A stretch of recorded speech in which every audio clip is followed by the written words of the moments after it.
Hey, what's up guys? It's Marf and welcome back to another episode of Mobile Classics. Today we will be taking a look at the original Jet Car Stunts game, which came out in 2009, just after or around after the App Store officially launched on iOS. And so this is a very benchmark type of game, not in the sense of like proving what mobile devices could do, but just in the fact that this game is now well over 10 years old, and you can now see why this game can be considered a classic in the way that it took advantage of so many of the technologies that were present in mobile devices at the time and still in mobile devices right now.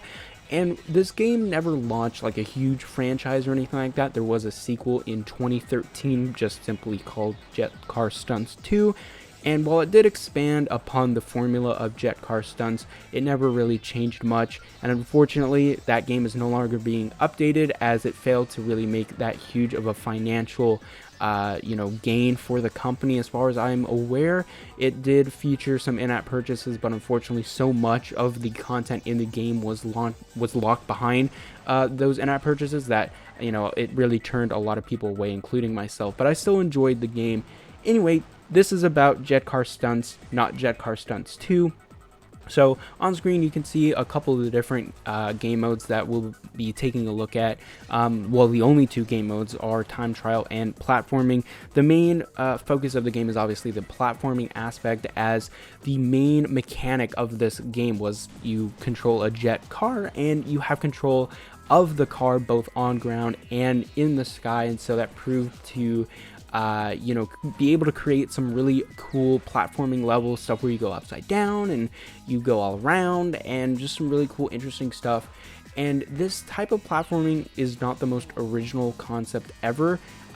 You could easily play this type of game on like a Wii, for example. However, obviously, if you look at other consoles, such as at the time the PS3, the Xbox 360, and just PC gaming in general, you don't have the ability to control something with gyroscopes or the accelerometer of a device. And while you can use dual stick input, it probably just wouldn't feel very good. And so that's where this game sort of took advantage of those technologies and mobile devices to create a really interesting platforming experience, unlike really anything else at the time.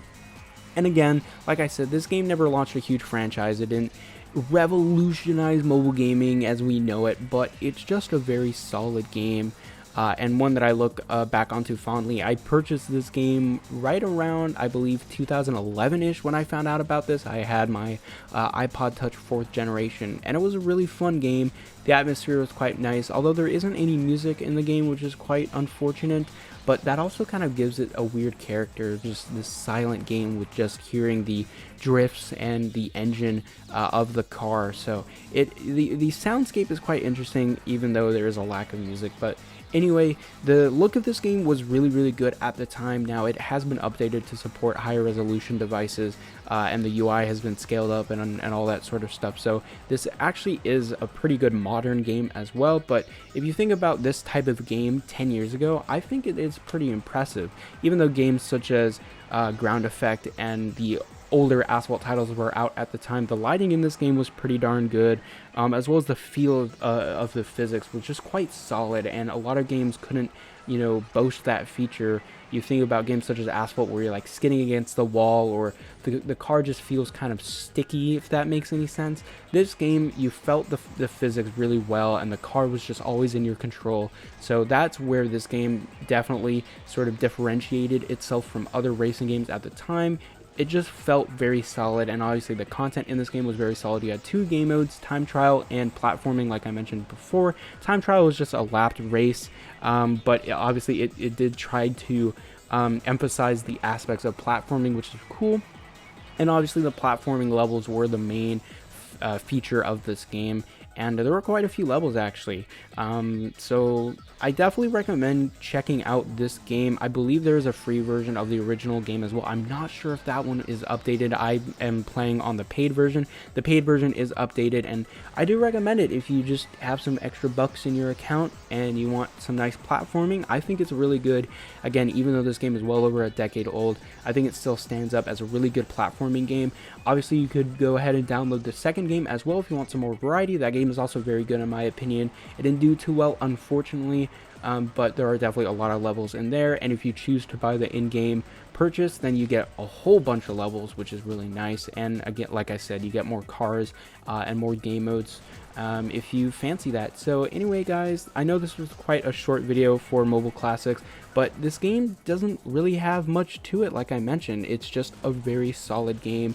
Not revolutionary, didn't launch a huge franchise, but it was just so solid for the time. You know, thinking about games that this went up against, like Angry Birds and, you know, other things like that, and especially in the wake of AAA developers like Gameloft, this team, you know, this game was developed by True Access, which if you know anything about True Access, they also made True Skate, which is very, very popular. This game only had a couple people working on it, and for how solid it is, it's very, very impressive. So yeah, just a you know, a nice solid game that you should check out and remember, and it is a very good mobile classic because it's just such a solid game for how small the team was. And at the time, it proved that you know, games could take advantage of the different technologies that were in mobile devices, and you could create an experience that was very unique. Yeah, that's really about it. I hope you enjoyed. Let me know your thoughts in the comment section down below, as well as any other games you think would be very good for this Mobile Classic series, and I will catch you guys in the next video.